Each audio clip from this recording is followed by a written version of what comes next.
Hello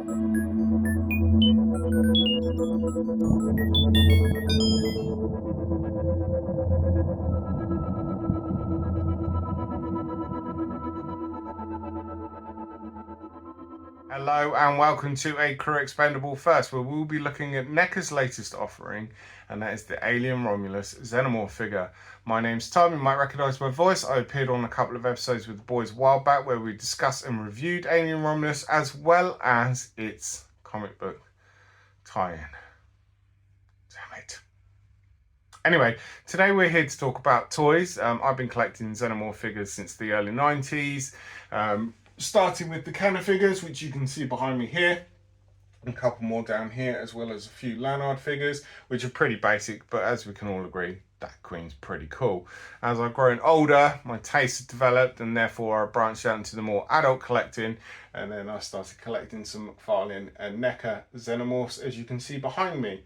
Neil and Kenny were very nice and gracious to reach out to me and ask if I would do a review of the Alien Romulus figure, largely down to the fact because I'm pretty sure I'm the only one that bought this thing in our group, but nonetheless here I am, and let's take a look. And here it is, straight off the bat. I think we can all agree that this thing rocks. It's about 7 to 8 inches tall. I think it's 16 to 17 points of articulation. It's really cool, long bended tail. It's superposable, although a little bit top heavy, so it will fall over from time to time. It comes with quite a few accessories. I'll start with the hands. The hand's really cool. I've never seen so many hands come with an action figure before, but I wouldn't say it's a bad thing, especially when it comes to a figure like this, where there are different levels of menacing that you want your poses to be in. Each hand is individually painted. Not a lot of paint application. It's mostly on the nails, but I mean, it's effective because they look super cool. Personal favourite of mine is these. There's a couple. There's one and there's the other. I'll chuck them down here a sec. These are the unfurling figures. I don't know if you can remember in the movie when it comes out the nest, its hands do this really weird unfurling motion. I think NECA have done a really good job of capturing that with these. I haven't put them on my Xeno, even though I think these are amazing, but I quite like the outstretched finger look. It also comes with a spare dome. The one I've got on my figure right now, let me just show you. Where is it? There it is. So as you can see, this has got like a mark where it was attacked when it was in the nest with the shock rod thing. It came out with that scar, and hence why this is the Scorched Xenomorph. It also comes with this clear dome. I haven't put mine on because I quite like the individuality that you get with the scorched mark on there. However, also this one, I don't know if it's a factory fault or whatever, but this one doesn't sit quite well on my Xeno. It kind of lifts up on the right there, but I will show you underneath the domes you get this really cool skull. I mean, look how scary that is. How cool is that? But that's underneath the dome, and then like I say, all you would do is you'd get your dome and you would just slip it on like that. Other accessories include a baby chest burster. This thing's pretty cool. It's pretty standard. They've gone with the arms. A lot of people prefer their chest bursters to not have the arms. I quite like the arms. I think they're really cool. The only thing that I have at fault with this, I don't know if it's just mine or, again, if it's a factory fault or whatever, but when I tried to bend the tail, because it's flexi tail, it's got a wire in it. I don't know if you can see there. The wire popped out there, which is really frustrating, so I have to get some wire cutters and get rid of that, I think. But other than that, he's cool. I mean, he looks the part. I would have liked a bit of blood effect maybe, but, for what it is, it's pretty decent. And I don't have a chest burster either, so this is my first chest burster. Also, my favourite accessory, there she is, boys, is the face hugger. The reason I like this one so much is because of the colour.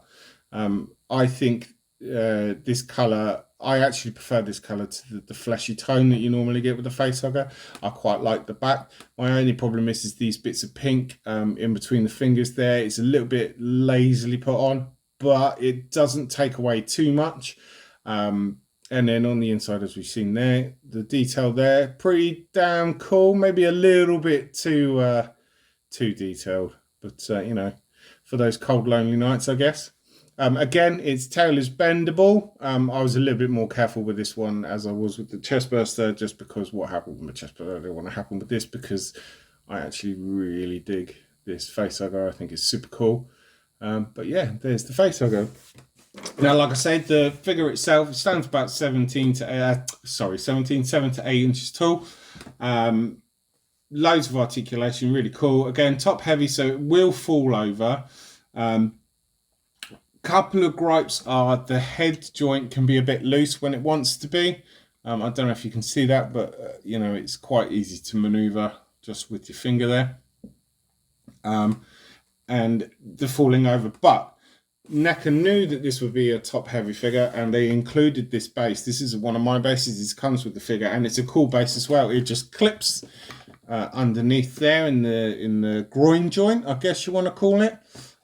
So therefore you can kind of get a really good balance to it. I mean, there's still a lot of bit of work to go with the legs and whatnot to get it to balance, but this stand is a big help, and the fact that they've included it in the figure is a big thing.